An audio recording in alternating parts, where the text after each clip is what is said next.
Hi, everybody. I don't often get on and do a live on Luma Life page, but the session that I did, the live session that I did this morning for my group of women, the Aegis women, I thought was a really good topic and I thought was definitely worth sharing on this page as well. So um, I had a really interesting webinar that I attended yesterday. And the speaker was a business mentor that I've been following for a while, and she had some really great tips to share for this particular time that we're going through. And I jotted down a lot of her stuff that I felt compelled to share with everyone because I just thought it was really good and worth repeating, definitely. So here's the big question. So how can I make this obstacle, obviously the obstacle of the pandemic, how can I make this be the greatest thing that ever happened to me? And how can we repurpose this event for growth and solutions for the earth? So that's a really interesting question to ask. Um, you know, People often do not think of these circumstances as opportunities for something, good to come out of. Um, but I think it's a great question to ask ourselves. And I also thought that this was pretty neat. This is a concept from Viktor Frankl, and he's an Austrian Holocaust survivor, a psychotherapist, and a neurologist. And in his words, the people that search and find personal meaning are the ones that survive and thrive. And so there was a great quote on his site. He's no longer alive, but on his site was a great quote that I wanted to read to you. So when we are no longer able to change a situation, we are challenged to change ourselves. Everything can be taken from a man but one thing, the last of the human freedoms, to choose one's attitude in any given set of circumstances, to choose one's own way. Between stimulus and response, there is a space. In that space is our power to choose our response. In our response lies our growth and our freedom. And I would definitely think that in his situation, being a Holocaust survivor, that served him really well and helped him to survive and thrive. So, what can we do to create more balance in our lives? And as a health coach, one of the things that I've been concerned about is everybody's mental and emotional state and their level of stress. Obviously, there's news coverage almost 24/7 anymore. Um, and although I agree that it's important to stay current with what's going on and stay current with good practices that we all need to observe and respect. Um, but if you're watching it a lot and it is not creating a good environment for you, if it scares the shit out of you, honestly, you probably shouldn't be watching it as much as you are. So one suggestion would be to limit that, to limit your view, and to definitely balance that incoming messaging with good things. Read more positive stories. Read about some of the good things that are happening as a result of this pandemic, um, or just read amusing material or watch a great movie. Laugh with your friends. I mean, I'm so thankful that we have social media because maybe 10 years ago, even further back, I mean, I don't know when Zoom came into existence or FaceTime or any of those things, but wow, because of that, we can stay connected. I can't imagine going through what we're going through today without that.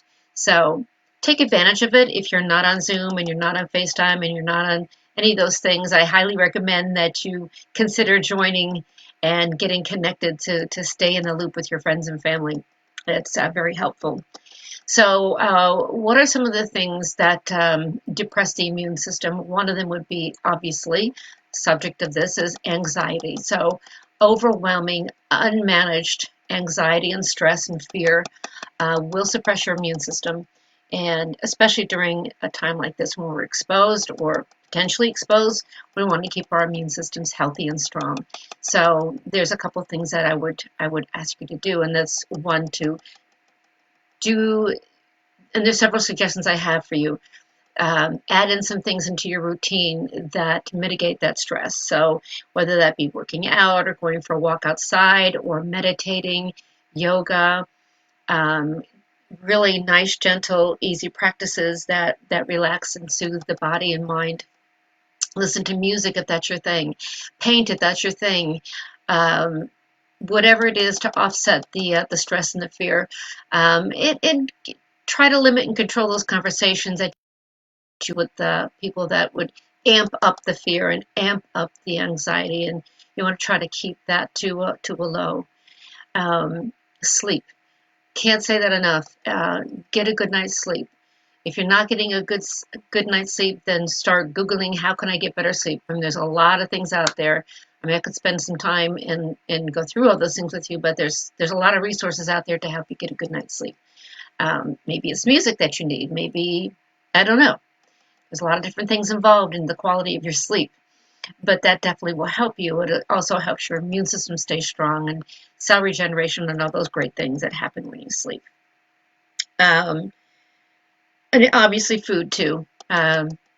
Eating a lot of junk food, all that doesn't help you. So you want to stay well fed, well hydrated, well slept, and keep your stress to a low as much as possible. And that is by, like I said, adding in those positive experiences, those positive things that keep your energy and your vibration a little higher. So you become what you think, and you don't want to be pouring lighter fluid on fear, right? So you want to balance that out as much as possible. Um, Sound healing. I don't know how many of you out there know what sound healing is. Hi, Susan. Thank you for joining. But sound healing is wonderful. There are a lot of things out there on YouTube, and I can provide you links. And I've been trying to post as many of those links as I can. Those sound healing frequencies are very special, and they're geared for certain types of things. So there's some frequencies that are very good for transformative things. There's frequencies that are great for physical healing. Some that are great for negative thinking and cycles like that.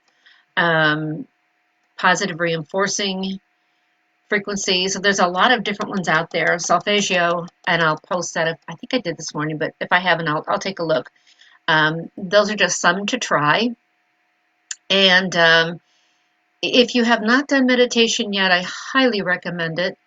If you're the type whose mind wanders and you can't sit still and it's really bothersome for you to try to meditate, a guided meditation would be ideal for you.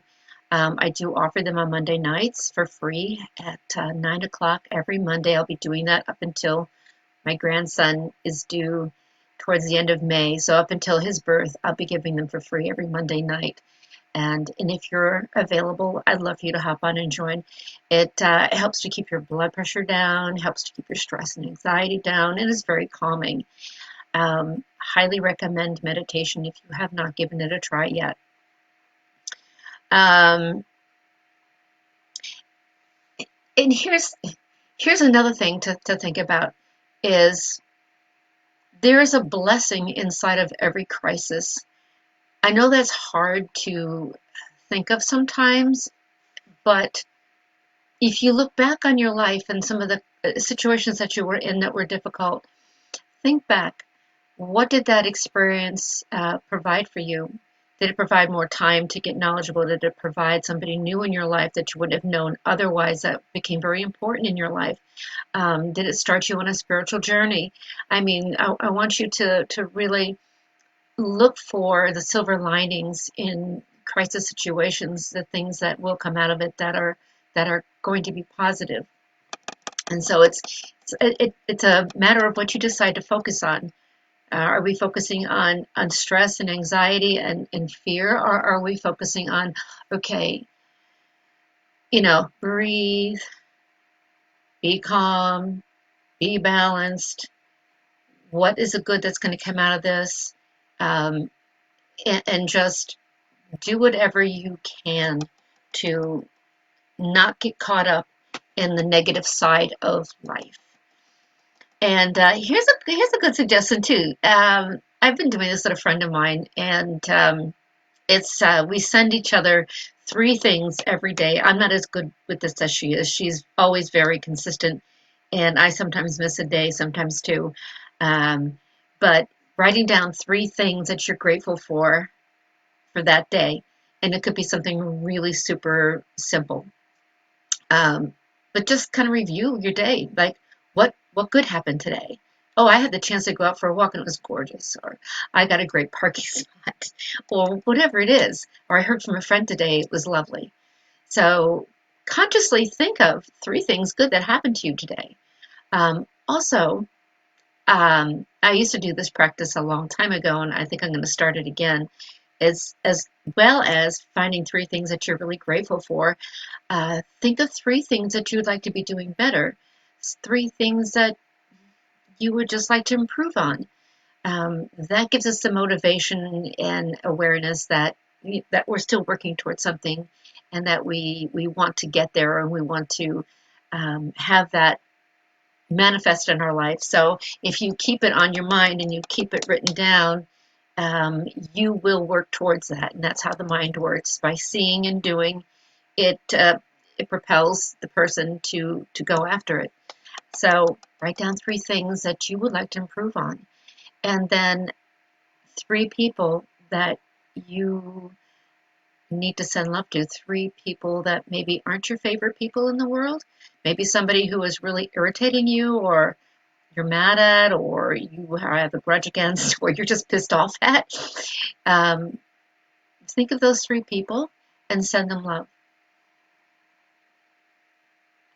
I know that sounds like a test sometimes to be send those kind of feelings out to somebody you're really annoyed with, but it's really helpful not only for them, but it is for you.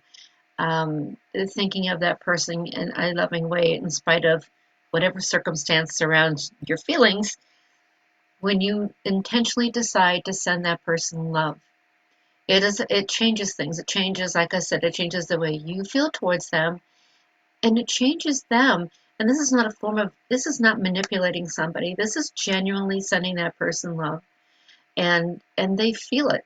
They may not know why they feel. They don't know why they feel differently, but in their spirit, they can feel that love and acceptance. And so I encourage you to be able to do that. All right. Susan, I miss you. I haven't seen you in a long time, and I need to get together with you and spend some time with you. All right, that's really all that I had to share, and I hope that in some way some of this was helpful for you. I know there's a lot of things in the media, there's a lot of things in your feed and in your emails that give you all kinds of suggestions and recommendations about this pandemic, and uh, you know, I just hope this was helpful in some way to you. All right. That's all I've got for tonight, and I hope to jump on another time and see you. Enjoy your evening.